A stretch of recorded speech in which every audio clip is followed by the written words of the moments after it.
Hola oyentes de Radio Sefarad y bienvenidos. Comenzamos una nueva temporada aquí en Radio Sefarad en este 2026 con Amelia Muñoz García y su programa dedicado a las matemáticas de 0 a Aleph. ¿Qué tal, Amelia? Feliz año. Igualmente, buenas tardes.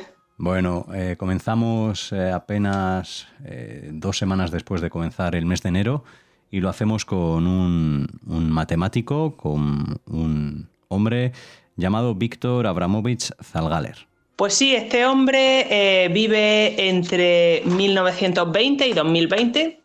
Iba a ser un matemático judío, ruso-israelí, que destaca sobre todo por sus contribuciones en geometría en diversas áreas. Él va a estudiar y enseñar en San Petersburgo, la mayor parte de su vida la pasa allí, y cuando ya es bastante mayor, era ya en 1999, decide emigrar a Israel por cuestiones familiares. Ya se había jubilado y al llegar allí, según está llegando prácticamente, está poniéndose a colaborar con otra universidad y va a trabajar prácticamente hasta el final de sus días. Para situarnos un poco, él vive entre 1920 y 2020 y nace en el seno de una familia en Parfina, que es una pequeña ciudad de la República Socialista Federativa Soviética de Rusia, que es la versión previa a lo que es propiamente la URSS. Entonces, sus padres tenían estudios universitarios los dos. Él era ingeniero, aunque realmente él no estaba trabajando de ingeniero cuando nace Víctor, sino que se suponía que era trabajador técnico de suministro, y al menos cuando aún estaba trabajando, porque luego tiene unos problemas legales importantes, ya lo comentaremos más adelante. Y su madre era abogada de familia, y bueno, su hermano también pasa por la universidad, en fin, que su familia estaba claramente orientada a estudios académicos. Ellos deciden mudarse a Leningrado, San Petersburgo, según la fecha se llama la ciudad de una manera o de otra, cuando Víctor tenía apenas 2 años, y entonces va a empezar a estudiar allí, a asistir al colegio, y en 1936 gana la Olimpiada de Matemáticas de Leningrado, tras haber estado en un grupo de estudio de matemáticas desde hacía un par de años antes. Estos grupos de estudio o círculos de estudio estaban empezando a ser muy comunes porque había bastantes problemas con el nivel desde que en la Unión Soviética se había decidido que todo el mundo tenía el derecho y el deber de asistir tanto al colegio como a la universidad, independientemente de cuáles eran sus puntos fuertes y sus puntos débiles. Entonces estaba habiendo una cantidad de problemas importantes con respecto a eso, y posteriormente, cuando Zalgaler ya está formando parte del cuerpo universitario como profesor y tal, también aborda la enseñanza de jóvenes talentos. Sin embargo, esto va a ser, claro, un poquito más adelante. Va a ser admitido en la Universidad Estatal de Leningrado en 1937, al año siguiente de ganar la Olimpiada, y va a estar allí cursando unos cuantos años hasta que para sus estudios en 1941 para ofrecerse voluntario y después para acabar enrolado en el Ejército Rojo. Estuvo como especialista de comunicaciones, o sea, señalero, para la artillería en primera línea en momentos muy relevantes, como por ejemplo la defensa de Leningrado. Sobrevive, aunque su hermano Leonid no lo hace, el que era estudiante de arquitectura, porque muere en el Valle de la Muerte intentando romper el bloqueo de Leningrado. Víctor, que también está el primero en el frente siempre que puede, recibe varias condecoraciones. Recibe la Orden de la Estrella Roja, la Medalla al Valor, 3 medallas al Mérito Militar, la Medalla a la Defensa de Leningrado, y llega a alcanzar el rango de sargento mayor del Ejército Rojo. Recibe heridas en el frente durante el levantamiento del bloqueo de Leningrado y, bueno, esto ni siquiera le va a impedir seguir luchando, y va a estar en el ejército hasta finales de 1945, cuando ya puede volver a su vida civil. Y entonces va a ser cuando vuelva a Leningrado y retome sus estudios.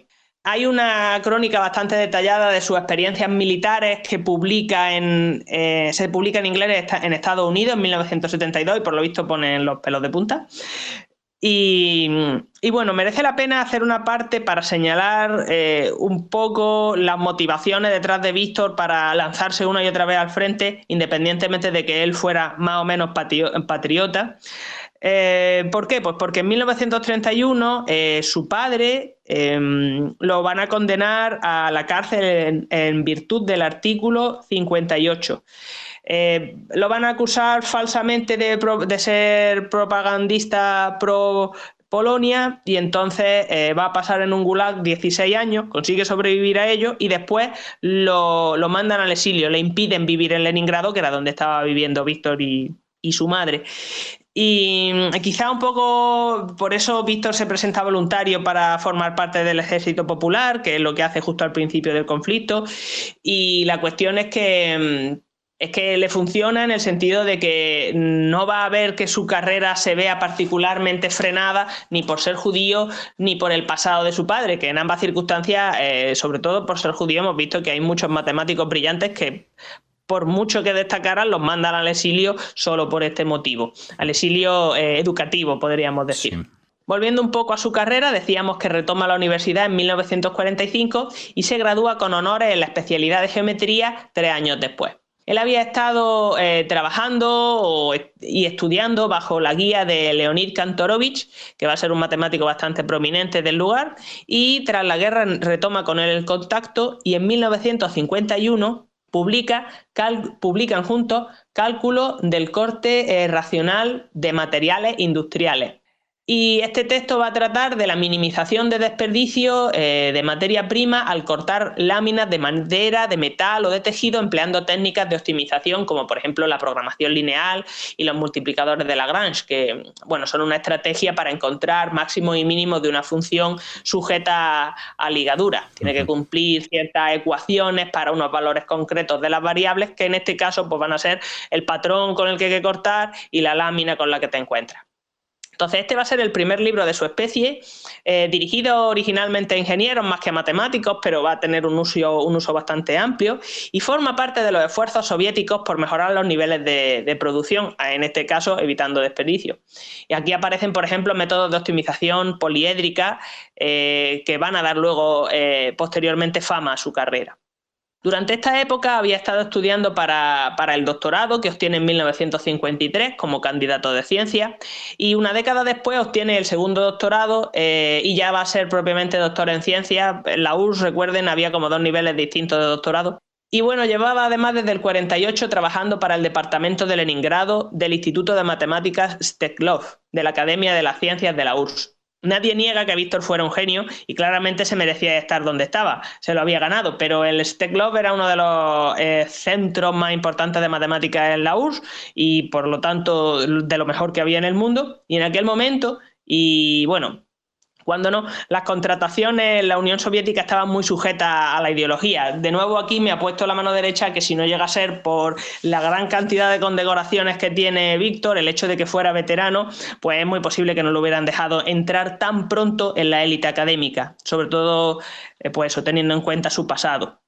Además del Steklov, donde estuvo hasta su primera jubilación en 1999, lo cual hace que trabajara allí más de medio siglo. Como decía, además de en el Steklov, llegó a catedrático de la Facultad de Matemáticas y Mecánica de la Universidad de San Petersburgo, empezando allí en 1950. Pero el ámbito universitario no era su único interés. Él va a ser profesor en el Palacio de los Pioneros, actualmente conocido como el Palacio de la Creatividad Juvenil de la ciudad de San Petersburgo, que va a ser una institución de educación complementaria, de hecho la más grande de Rusia, donde se invita a científicos prominentes a enseñar a niños y a jóvenes.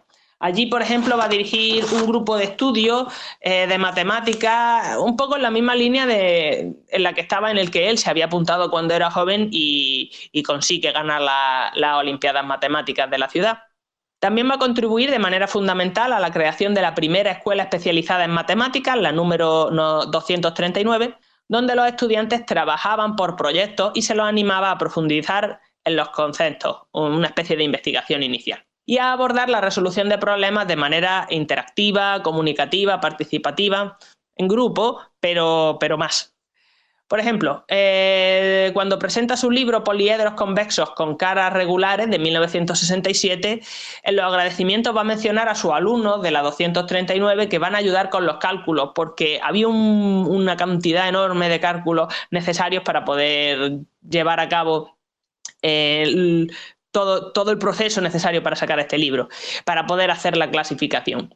En general, de hecho, vamos a ver cómo Galler apuesta por la educación de jóvenes talentos, quizá un poco como respuesta a la situación que se encuentra cuando él ve que intenta avanzar y no hay el nivel requerido, por lo menos al principio.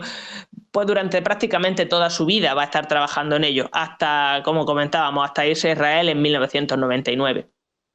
Con respecto a la investigación de Víctor, pues vemos cómo a partir de 1950 su interés se va a volcar más en geometría. Al principio había estado un poco dedicado, como veíamos, a optimización. Desde luego va a empezar trabajando en un trabajo, quería decir más bien, en una investigación más práctica, quizá un poco como resultado de que el último año de su periodo universitario, antes de meterse en guerra, lo mandan, entre comillas, obligado a la Facultad de Ingenieros, en parte también para formar, o sea, aquellos hacían parte también para formar a gente de cara a la guerra, porque ya estaba claro que esto iba a pasar, y a raíz de ello su visión de las matemáticas tiene un sesgo práctico.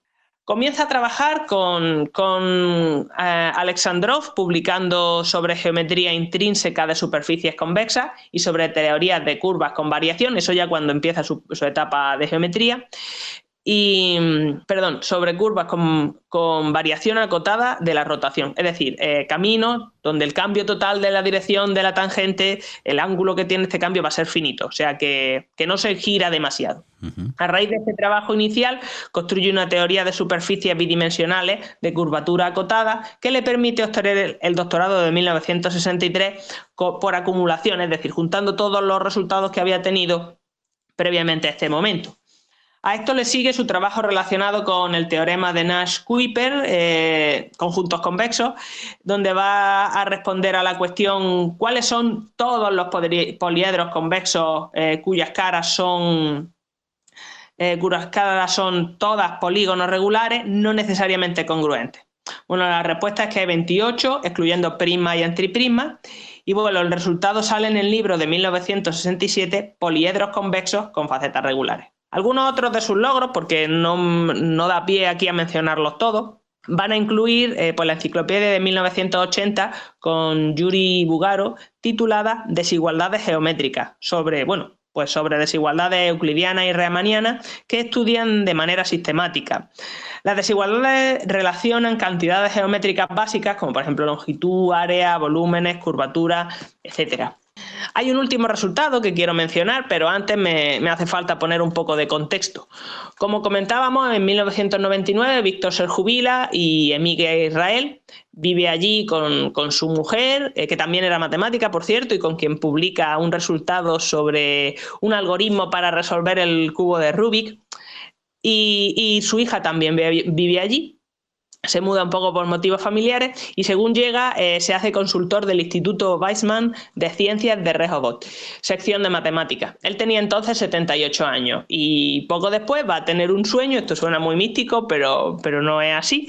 Tiene un sueño en el que consigue resolver un problema porque ya llevaba trabajando en ese problema cerca de un año. Entonces él lo que va a hacer es encontrar la solución a un pequeño agujero técnico que tenía este problema, y entonces lo que hace es encontrar un argumento geométrico nuevo sobre cómo controlar deformaciones infinitesimales de superficies convexas.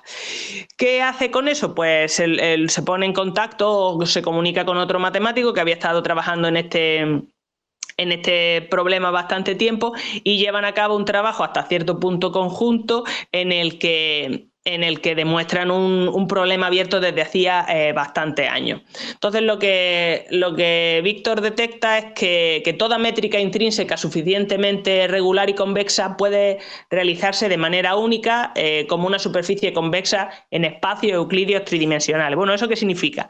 Eso significa que si tiene una geometría interna, o sea, una distancia sobre una superficie y esta geometría cumple ciertas condiciones, pues entonces hay exactamente una superficie convexa en R3 que tiene esa geometría interna. Al poder aplicar este resultado que demuestra Víctor, pues ya se resuelve este resultado mayor. Y de hecho, Zalgaler va a publicar, este resultado es un resultado bastante importante que publica con en torno a 80 años, pero es que posteriormente a este va a publicar por lo menos 5 o 6 artículos más, haciendo un total de 100 publicaciones o en torno a 100 publicaciones de Zalgaler entre 1920, que es cuando nace, y 2020, que es cuando ya fallece con 99 años. Bueno, pues una vida larga y una trayectoria también resumida por Amelia Muñoz García aquí en este de Cero a Aleph, también una trayectoria larga de este matemático de Víctor Abramovich Zalgaler, con el que hemos abierto este de Cero a Aleph y esta temporada 2026. Gracias a todos.